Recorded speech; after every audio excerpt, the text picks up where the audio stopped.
ব্রজেরও রাখাল তুমি, মীরার গান রাধার প্রাণ তুমি, তুমি অতিথি, তুমি ভগবান। অতিথি দেব ভব, অতিথি দেব ভব, অতিথি দেব ভব,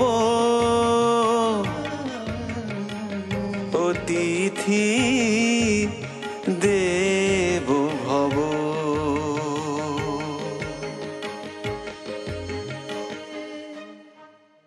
বাউল হলো সত্যের ভিখারি, বাউল কৃষ্ণ প্রেমের পূজারি। বাউল হলো সত্যের ভিখারি, বাউল হলো সত্যের ভিখারি। তারা ভাবের ঘরে ঘুরে ঘুরে করে প্রেমের মাধুকরী। বাউল হলো সত্যের ভিখারি, আর বাউল হলো সত্যের ভিখারি। একটি কিশোর, ছেলেবেলা, গ্রাম, গরু চড়াতে গিয়েছে বাকি বন্ধুদের সঙ্গে মাঠে। ভর্তি দুপুরেই হঠাৎ করে মাথার উপর এরোপ্লেন। সব বন্ধুরা ছুটছে, সেও ছুটছে। মাঠে মাঠে দিগন্ত পেরিয়ে যাওয়ার ইচ্ছা। তারপর তার মনে অন্য একটি ইচ্ছা হলো। সে বাকি বন্ধুদের ডেকে জিজ্ঞেস করলো যে উপরে ওটা কি চড়ছে জানিস? সবাই বলল হ্যাঁ, প্লেন, উড়োজাহাজ। তা বলল আমিও একদিন ওই উড়োজাহাজে চড়ব। এই যে স্বপ্ন, সেই স্বপ্নই একদিন সফল হল। গানের উড়োজাহাজে চেপে সেই ছোট্ট কিশোর কার্তিক দাস বাউল হয়ে পাড়ি দিলেন ফ্রান্সে। তারপর কখনো চীন, কখনো মিশর। এই যে দেশ বিদেশের যাত্রা বাউল গানকে সঙ্গী করে। কিভাবে? আপনারা কার্তিক দাস বাউলের গান শুনেছেন অনেক, কিন্তু শুনেছেন কি তার জীবনের কথা? আসুন আমরা আজকে অতিথি দেব ভবতে শুনে নেব কার্তিক দাস বাউলের জীবন কথা এবং অবশ্যই টুকরো টুকরো গান। বাড়ি আমার বীরভূম জেলা, কার্তিক দাস হয় নাম। স্নেহ প্রীতি ভালোবাসায় আর জানাই গো প্রণাম। বীরভূমেরই বাউল আমি,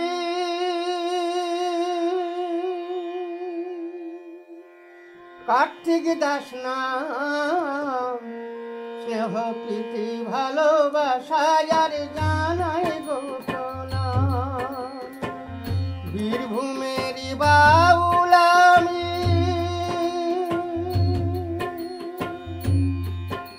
কাকু, অতিথি দেব ভব বীরভূম সংস্কৃতি বাহিনীর এই প্রয়াসে, এই আড্ডায়, আলাপচারিতায় আপনাকে স্বাগত জানাচ্ছি। আর আপনাকে প্রণাম জানিয়েই আপনার কথা আমরা শুরু করব। যে কথা দিয়ে আমি শুরু করলাম, যে ছোট থেকেই গান গাওয়ার স্বপ্ন, এবং স্বপ্নটা অদম্য, যে এই ইচ্ছা আপনার মনে কোন ঈশ্বর বসিয়ে দিচ্ছে যে আপনিও একদিন উড়োজাহাজে চড়বেন। এটা তো খুব কম ব্যাপার নয়। একদম প্রান্তিক ধনডাঙ্গার একটি গ্রামে দাঁড়িয়ে গরু চড়াতে গিয়ে একটি ছেলে এই কথা বলছে এবং ভবিষ্যতে সে তার স্বপ্নকে সফল করছে। আপনার বাবা কুমার ঈশ্বরচন্দ্র কবি গান গাইতেন, তো সুতরাং সুর আপনার রক্তে, বাবার সূত্রে, এটা তো অবশ্যই। আমার প্রথম প্রশ্ন, যে এই যে কবি গান গাওয়া শুনছেন, সেখান থেকে আপনার মনে হচ্ছে আপনি বাউল গান গাইবেন, এইটা কিভাবে, মানে আপনার সুরের এই পথ চলা শুরু হলো কিভাবে? আমার বয়স তখন ওই 14-15 এরকম, 15 হবে না, 13 থেকে 14-র মধ্যে। তখন আমি ছোটোবেলায় আমাদের পাড়াতে একজনের বাড়িতে, আমার গ্রামের দুজন গুরু, একজন হচ্ছে সুবল চক্রবর্তী আর একজন হচ্ছে পরব্রহ্ম মিশ্র। বেশ। পরব্রহ্ম মিশ্র উনি আমার পাড়াতে গান শেখাতে যেতেন একটা ছেলেকে। আমি কিন্তু সন্ধেবেলায় পড়াশুনো বাদ দিয়ে ওই বাড়িতে চলে যেতাম। খুব দামি হারমোনিয়াম কিনেছিল ওরা, তো দিয়ে আমি বসে গান শুনতাম। আস্তে আস্তে আমার নিজের অজান্তে আমি কিন্তু আস্তে আস্তে আগে গিয়ে ওই হারমোনিয়ামতে গিয়ে হাত দেওয়ার চেষ্টা করতাম, সেটা আমিও জানি না। তো মাস্টারমশাই কয়েকদিন দেখে আমার বাবাকে বলেছে, কুমারিস, তোমার ছেলেটার গান হবে, তুমি একটা হারমোনিয়াম কিনে দাও। বাবা বলছে, দেখুন আমি তো লেখাপড়া বেশি করতে পারি নাই, তো ছেলেটা একটু লেখাপড়া শিখুক, তারপরে গান শিখবে। তা মাস্টারমশাই বললেন যে আমার কত ছাত্রছাত্রী তারা লেখাপড়া শিখছে এবং গান শিখছে, কোনো অসুবিধা নেই, তুমি একটা হারমোনিয়াম কিনে দাও। বাবা বলে, ঠিক আছে, একটা হারমোনিয়াম কিনে দিচ্ছি। দিয়ে গিয়ে বাবা কিন্তু কবিগান গাইতেন না, মাঝে মাঝে ওই ডাক বাউলের মূল গান করতেন। আচ্ছা। তা সেরকমই আমার পাশের গ্রামে, বীরভূম জেলায় লাঘোষা বলে একটা গ্রাম আছে, ওই গ্রামের একটা দলে বাবা থাকতেন, মূল গান করতেন। যে বাবা দেখলো যে একটা ওদের দলে একটা হারমোনিয়াম ছিল, সেই হারমোনিয়ামটা অনেক পুরনো, দলটা তো বন্ধ হয়ে গিয়েছে, আছে নাকি দেখি।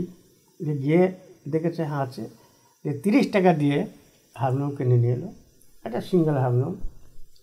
তো নিয়ে এসে তখন সেই মুহূর্তে মাস্টারমশাই পরব্রহ্ম মিশ্র উনি তখন লখনৌ চলে গেছেন। উনি উচ্চাঙ্গ সঙ্গীতে পারদর্শী ছিলেন, লখনৌ চলে গেছেন। তো এইবার ওনার এক শিষ্য সুবল চক্রবর্তী, উনি গ্রামে আছেন। তো সুবল চক্রবর্তী বলছে, ঠিক আছে, পরবদা তো বাইরে চলে গেছে, তা আমি প্রথম শুরু করি, তারপর পরবদা এলে পরে তুই শিখবি। উনি আমাকে প্রথম সঙ্গীতে দীক্ষা দেন, সে থেকে শুরু করি। তারপরে পরব্রহ্ম উনি এলেন, ওনার কাছে ক্লাসিক্যাল শুরু করি। এই করতে করতে মাঝখানে আমি যাত্রায় চলে গিয়েছিলাম, যাত্রা জগতে। তখন বাচ্চা ছেলে তো, একাঙ্গী ছেলে পোস্টে গান করতাম। যাত্রা আমি মেকআপও করেছি, যাত্রা আমার খুব বড় বড় চুল ছিল। আপনি তো কৃষ্ণযাত্রাও করতেন? হ্যাঁ, কৃষ্ণযাত্রা করেছি, আমার কৃষ্ণযাত্রা করেছি, রামায়ণ গানে হারমোনিয়াম বাজিয়েছি। তো এবার যাত্রা দলে আমার খুব বড় বড় চুল ছিল, তখন ফিমেল ছিল না, ফিমেলে কাজ করতো। আমি অনেক বইয়ে আমি ফিমেলের রোল করেছি। তারপরে ড্রেসারের কাজ করেছি, তবলা বাজিয়েছি, যাত্রা দলে হারমোনিয়াম বাজিয়েছি, এই সমস্ত যেটা থাকতো না সেইটা আমি করে দিতাম। তারপরে ঠিক বিবেকটা যখন বড় হয়ে গেলাম, আর একাঙ্গী থাকলো না, বিবেক পোস্ট গান শুরু করলাম। এই করে প্রচুর জায়গায় যেতাম। মুর্শিদাবাদ শীতল আমাদের শীতলবাবু যুগসরা শীতলবাবু যাত্রা দলে থাকতাম। তখন রাখাল সিং, বীণা দাশগুপ্ত ওনারা থাকতেন, ওনার দলে আমি তখন বহু কাজ করেছি। আমাদের মুলুকের শক্তি সাহা, তারপরে দাসকল গ্রামে ভবানী সিং, সেনাদের সঙ্গে যাত্রা করেছি। যাত্রা জগৎ চলে গেলাম। এই মাস্টারমশাই রাগ হলো যে তুই ক্লাসিক্যাল শিখছিস, শিখতে যাত্রা জগৎ চলে গেলি, তাহলে তুই যাত্রায় যাও, রেগে গেলেন। যা, তোর আর কিছু হবে না, তুই চলে যা। তারপরে আমি দেখলাম যে না, ক্লাসিক্যালটা একটু শিখি। পরে এসে আবার ক্লাসিক্যাল শিখতে লাগলাম। শিখতে তখন অভাব খুব, কারণ বাড়িতে পয়সার দরকার। তা চিন্তা করি, বাবা বলে কিছু একটা কর, তা না তো সংসার চলবে না। তা আমি ভাবছি কী করব। সেই মুহূর্তে আমার গ্রামে একটা ওই নবান্ন অনুষ্ঠানের বাউল গানের আসর, তখন তো মাইক টেক ছিল না, ফাঁকা এমনি একটা বসে আসর হচ্ছে। আমি এবং বাবা গান শুনতে গিয়েছি। দিয়ে ওই ওনারা গান করছেন, খুব সুন্দর লাগছে, দারুণ। এটা ধন্যগাতে। ধন্যবাদ। আচ্ছা, এইবার ওনার হচ্ছে পুরনো সব বাউল, দাড়ি চুল এসব নিয়ে ডুগে আক্তারা নিয়ে গান গাইছে, একজন গান গাইছে, তার সেই গানের উত্তরটা আরেকজন দিচ্ছে, এসে খুব মজা লাগছে। তখন আমার মনে মনে হলো যে দারুণ গান তো, এটা শিখবো, এরকম একটা মনে একটা ভাব এলো। দিয়ে তারপরে ঘন্টা 2 গান হয়ে যাওয়ার পরে আমার গ্রামের মানুষরা এসে বললেন যেরকম, এই কার্তিক তুই একটা গান কর। তা আমি তো তখন বাউল টাউল জানি না, তো শ্যামাসঙ্গীত বা নজরুলগীতি এইসব শিখতাম। তা আমি তো বাউল গান জানি না, তো তুই যা জানিস তাই গা। আমি শ্যামাসঙ্গীত গাইলাম একটা, ওই মাস্টারমশাই তুলে দিয়েছিলেন। মাগো সবার কাছে তুচ্ছ হলাম, সবাই আমায় করে হেলা। এটা পুরো গানটা গাইছি না, তো এই গানটা গাইলাম। গাওয়ার পরে একটা গান গাওয়ার পর সবাই কিন্তু হাত তালি দিল, গ্রামের মানুষরা। সেই আপনার প্রথম পাওয়া। এইবার দিয়ে আর একটা করে 3-4টে গান আমি নজরুলের কটা ভক্তিগীতি তোলা ছিল, ওগুলো গাইলাম। এরা তখন বাউলের, এরা তখন বাইরে একটু বেরিয়ে গিয়েছে। 4-5টা গান গাওয়ার পরে আবার ওরা আসরে চলে এসে হরিবল হরিবল হরিবল হরিধ্বনি দিয়ে বলছে, বাবা বাউলের আসরটা একটু নষ্ট হয়ে গেল, আমাদের বেশ জমেছিল। তা ছেলেটা ভালো গাইলো, কণ্ঠ ভালো, কিন্তু আমাদের বাউলের যে আসর, সেই আসরটা একটু নষ্ট হয়ে গেল। যাই হোক, এই কথা বললো। কিন্তু আমার তখন ওই মানে কি অপমানের ভয়, তো তখন সেই জ্ঞান তো আসে নাই তখন। আর 2-4টা বললো, আর খারাপ লাগলো, একে ভাবলাম। বাড়ি এলাম, আসার পরে রাতেই বাবা তখন ঘুমোই নেই, এ বলছে এরকম, তো বাউল জানিস না, তো গাইতে গেলি কেন? তোকে অপমান করলো। ওরা তো উৎসাহ দিল না, ওরা তো বললো যেরকম আমাদের গান বাউলের আসরটা নষ্ট হয়ে গেল। তাহলে তখন আমি সত্যি তো আমি যেটা ভাবছিলাম সেটাই হলো। আমি তখন বললাম, বাবা তুমি আমাকে গাবু কিনে এনে দাও, আমি বাবু শিখব। আচ্ছা। বাবা তখন বলে, বিছানা থেকে উঠি তখন বলছে যে এরকম, যে হ্যাঁ গাবু তো কিনে এনে দিতে পারি, হ্যাঁ, কিন্তু এমন বাউল শিখতে হবে যেন ওই বাউলটা তোর আসরে যেন কলকে না পায়, আসরে যেন ঠাঁই না পায়। দেখ তাহলে আমি গাবু কিনে এনে দেবো, আমি তো কিনে এনে দাও। আবার বাবা ওই লাঘসার থেকে সেই দলেরই একটা পুরনো গাবু 5 টাকা দিয়ে কিনে নিয়ে এলো। এবার গাবু বাজাইতে জানি না, আমি বাড়িতে এমনি বাজাইছি, তো হচ্ছে না। তারপরে এক ভদ্রলোক, এক বাবাজি, ওনার বাড়ি পুন্না বাড়ি, মুকুন্দ দাস মহান্ত, উনি কিন্তু গ্রামে মাদুকুরি করতে যেতেন। তো আমার বাড়িতে হরিবল বল ঢুকেছে, সেই সময় আমি দুপুরবেলায় গাবু বাজাচ্ছি। তা বলছি, কী বাবা তুমি বাউল শিখছো নাকি? আমি বাউল শিখবো ভাবছি, বাবাজি একটু শিখিয়ে দেন। তো বলছে, হ্যাঁ হ্যাঁ শেখো, বাউল তো ভালো। আমি যে বাবাজি গাবু কী করে বাজাইতে হয়? তখন উনি বললেন যে এরকম, গাবু দেখো, তুমি তো তবলা বাজাচ্ছ জানো, তবলা শিখতে গেলে তেরে কেটে শিখতে হয়, তেমনি গাবু শিখতে গেলে তেরে কেটে শিখতে হয়। তুমি নামা তেরে কেটে এইভাবে তুমি নামাচড়া করো, দেখো আস্তে আস্তে তোমার হাতটা ফ্রি হবে, তখন তুমি অটোমেটিক তোমার তালগুলো চলে আসবে। আমি এই করি দেখছি, হ্যাঁ আসছে। এই তারপর গান কোথা পাবো? লাভপুরে বাজারে গেলাম, পূর্ণদাস বাবুর একটা বই কিনে নিয়ে এলাম। বই কিনে নিয়ে এসে আমি মুখস্থ করতে লাগলাম। তখন সে গ্রামোফোনে বাজতো ওনার গান। আমার গ্রামে শান্তিপ্রসাদ মিশ্র, ওনার বাড়িতে গ্রামোফোন ছিল।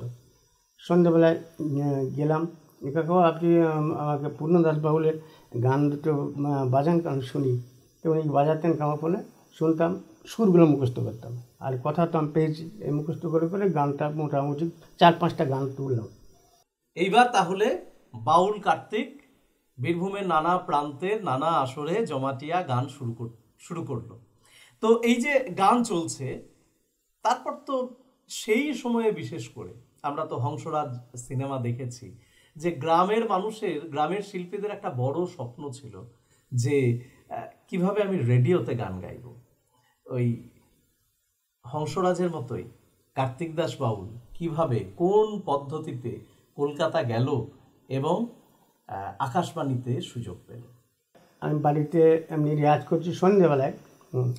তো ওই শান্তিপ্রসাদ মিশ্র উনিও পাড়া দিয়ে এসেছিলেন কোনো একটা কাজে, এসে আমার গলাটা শুনে বাবাকে ডেকে পাঠিয়েছে যে কুমারী তোমার ছেলেটা খুব ভালো গলা আমি শুনলাম, তো ও রেডিওতে চান্স পাবে, তুমি আমার কাছে পাঠিয়ে দিও। তো আমাকে বাবা বলেছে, বাবু যেতে বলেছে, যা।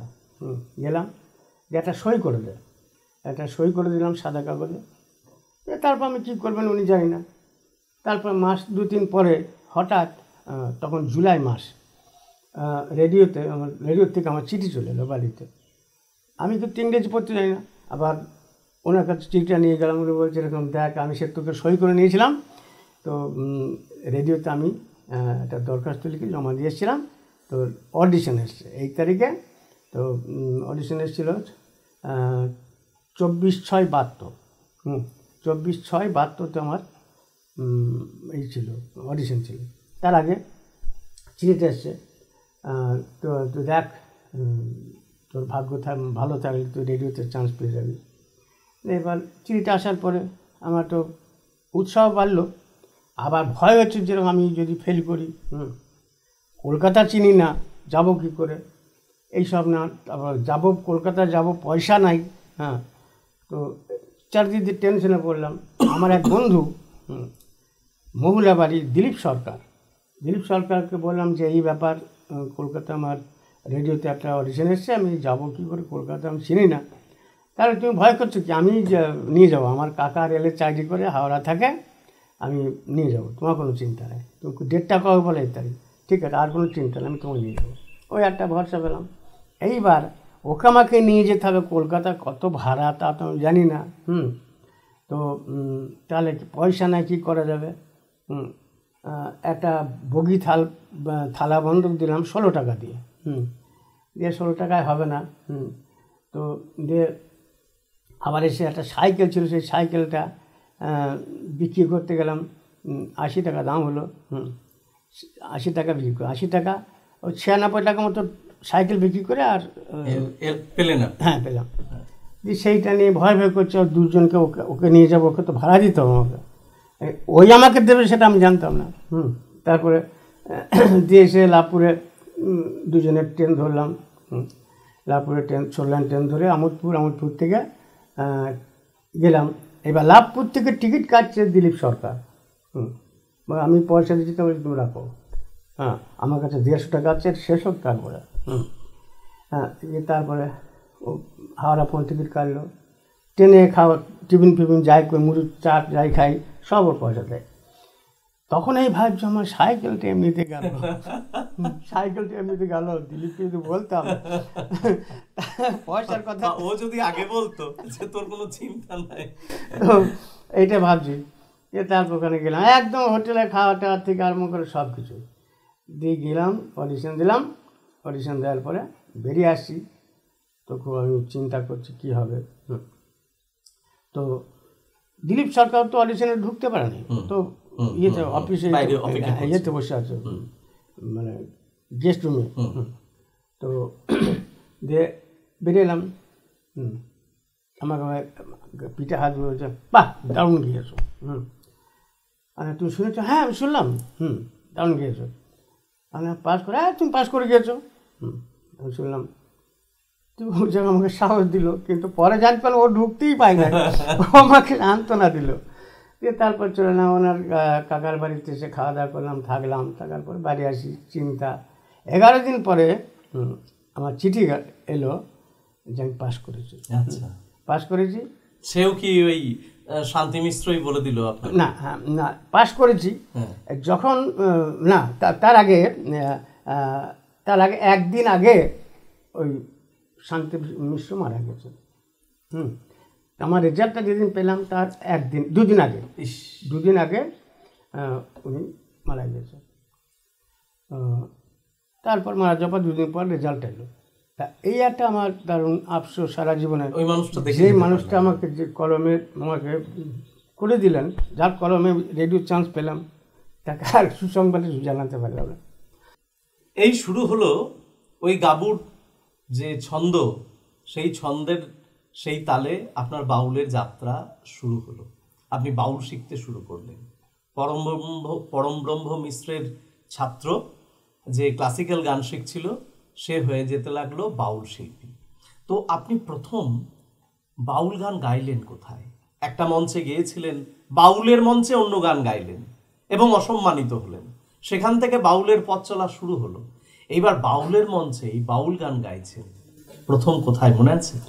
বাউল গানের প্রথম মঞ্চ হচ্ছে ওই লাঘসা গ্রাম, বীরভূম জেলা লাভপুর থানায়। জেলা আগোসা থেকে আপনার হারমোনিয়াম জেলা এসেছে, হারমোনিয়াম এবং গাবু গাবুটা এসেছে, সেইখানে আপনি সেইখানে আমার প্রথম এবং যেখানে আপনার বাবা গাইতেন। যেখানে আমার বাবা গাইতেন ওইখানে আমার বাউল গানের প্রথম আসর। ওই পূর্ণিমার মাঘী পূর্ণিমায় ওনাদের ওখানে একজন সাধু, যোগী সাধু আসতেন। উনি আমার ওই দিন থেকে আমার গুরু। তো উনি আসতেন, যে মহোৎসব হতো, তো বাবার সব পরিচিত ছিল, বন্ধু বান্ধব ছিল। তারা বললো যে কুমার তোমার ছেলেটাকে নিয়ে এসো, হ্যাঁ, দু একটা গান টান করবে। আমি ওখানে গেলাম। তো ওইখানে গিয়ে দেখছি সেই যারা বাউল, পুরোনো বাউল যে আমার গ্রামে যে আসরে ছিল তারাও দু একজন ছিল। যে তারপরে ওরা গান করলো, আমি গান যখন করলাম তখন কিন্তু ওদের ওই বাউল দিকে উঠতে দিল না। শুধু আমাকে সব দর্শক বললো যে তুমি গাও। হ্যাঁ, আমি প্রায় 1-1.5 ঘন্টা মতো আমি ওখানে গান করলাম। ওখানে প্রথম আমি গান করেছিলাম এটা।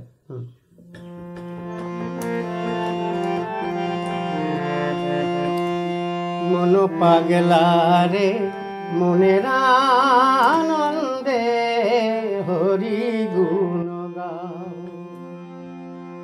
হরি গুণ গাও রে মন কৃষ্ণ গুণ গাও। মন পাগলা রে মনের আনন্দে হরি গুণ গাও। মন পাগলা রে মনের আনন্দে হরি গুণ গাও।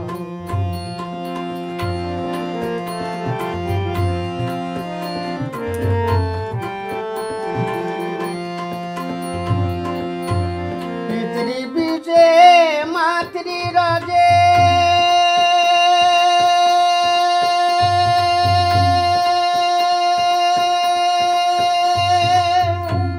গুরু দিলেন তোরি সেজে।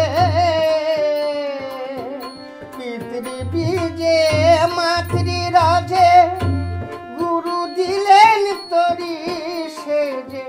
হেন তোরি না বুঝিয়া খুব জলে ডুবা। মন পাগলা রে মনের আনন্দে হরি গুণ গাও। মন পাগলা রে মনের আনন্দে হরি গুণ গাও। ওখানে এই যারা সেই শিল্পীরা ছিল, সেই বাউলেরা ছিল, তাদের প্রতিক্রিয়া কি হলো? তারা সবাই হাততালি দিতে লাগলো, বাবা করতে লাগলো। তখন আমার একটু বালা গলা ছিল, তো আরও গলার একটু টেস্ট আলাদা ছিল। যে তারপরে আরেকটা করে একটা করতে করতে 1-1.5 ঘন্টা গান আমাকে গাইতে হলো। তো অনেক গান তার আগে কালেকশন করেছি। তাহলে বাউল কার্তিক দাসের সেই হলো সূচনা, ওই হলো আমার শুরু। তাহলে এইভাবে আপনি কত মানুষের সাহায্য, কত মানুষের আশীর্বাদ, ভালোবাসা নিয়ে শেষ পর্যন্ত সেই চিঠি এসে পৌঁছলো। নিশ্চয়ই আপনাকে রেকর্ডিংয়ের ডেট দিয়েছে। রেকর্ডিংয়ে ডাক পেলাম মানে 72 সালে, তার ওই 1-2 সপ্তাহ পরেই আমি, মানে 72 সালে। হ্যাঁ ভাই, হ্যাঁ 72 সালে আমি রেডিওতে গাইলাম। তো এবার কিভাবে গেলেন ওখান? তখন আমি মানে জেনে নিয়েছি কলকাতা, মানে এবার শিখে নিয়েছি রাস্তাঘাট। তখন 3 টাকা 75 পয়সা আমোদপুর থেকে হাওড়া টিকিট ছিল। আচ্ছা, হ্যাঁ। তো দিয়ে এবার চলে গেলাম হাওড়ায়, নেমে ওখান থেকে লঞ্চে পেরিয়ে হাঁটতে হাঁটতে গিয়ে আকাশবাণী ঢুকলাম। ঢোকার পরে এবার রেকর্ডিং হয়ে গেল। তখন 15 মিনিট টাইম ছিল, 3টে গান। 3টে গানের মধ্যে প্রথম গানটা আমি গেয়েছিলাম পার্থসারথী ধারা রচিত। দাস কলগম বাড়ি ছিল ওনার। হরি শরণ কর রে মন, ভিজিয়ে দে নয়ন তারা। হরি শরণ কর রে মন, ভিজিয়ে দে নয়ন তারা। প্রথম লাইনটা গাইলাম, এই গানটা প্রথম গাইলাম, তারপর আর দুটো গান গিয়েছি, 3টে গান গাইলাম। তারপরে এবার সেই গানটা যখন রেডিওতে শুনলাম যেদিন বাড়িতে বসে, তখন আমার পাড়ার লোক যারা আমাকে সবাই, আমি মানুষ সমস্ত লোকই আমাকে ভালোবাসে, তো যে পাড়ার মানুষরা, তখন তো রেডিও কম ছিল, তা আমার জেঠাদের বাড়িতে ছিল রেডিও একটা, আমাদের বাড়িতে ছিল। তা দিয়ে বাড়ির বাইরে সবাই বললো যে কালকে সকালে তোমার গান আছে 7টা করোতে, সকালবেলা বাইরে যখন রেডিওতে আমিও সবাই আমরা শুনি, প্রচুর লোক শুনলো, সবাই আশীর্বাদ করলো, ভালো লাগলো। আমি জীবনে প্রথম শুনলাম, আমার নিজে গেয়েছি, নিজে গান নিজের গলায় আমি প্রথম শুনলাম, খুব ভালো লাগলো।